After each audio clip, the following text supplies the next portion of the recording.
Next week, we'll be discussing Kingpin from 1996. Tom, how was your watch?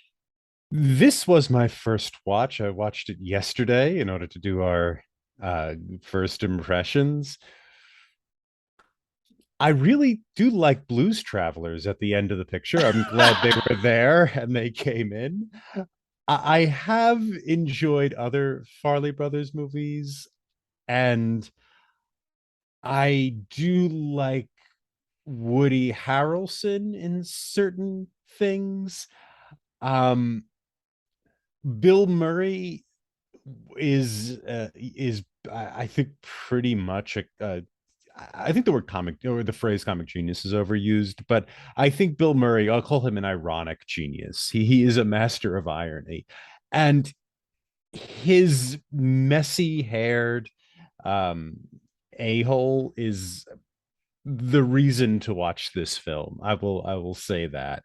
Um it was it was a it was a long watch for me, friend. Big Earn for the win. What are you talking about? Yeah. It was a long watch, but Bill Murray's wig thing coming apart, his like comb over coming apart in the final contest was an absolute delight.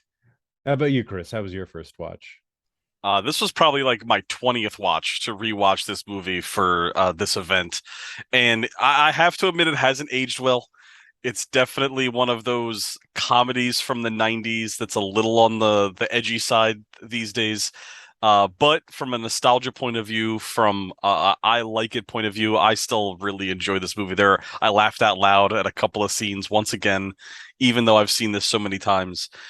And yes, Bill Murray is the reason to watch this, and him and his flower ball are fantastic. And I think the reason why this movie drew me in the 90s and the 2000s was because I did bowl a lot.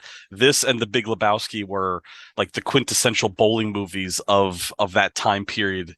And it doesn't get much better than this. It doesn't get much better than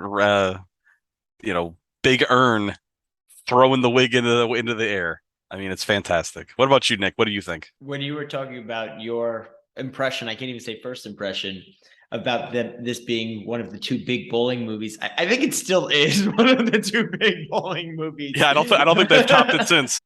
So I'm still waiting. Yes, I was a fan of bowling as well, but I have to say, I unabashedly, I still thoroughly enjoy this film. I've seen this film many times, but not recently. So that is why it was a joy to press play and watch it again. I did laugh out loud. I was watching this on a train back from Virginia, DC area, and I had my AirPods in, and I realized I was like laughing out loud. People had no idea what was going on with this cackling fool in the train there.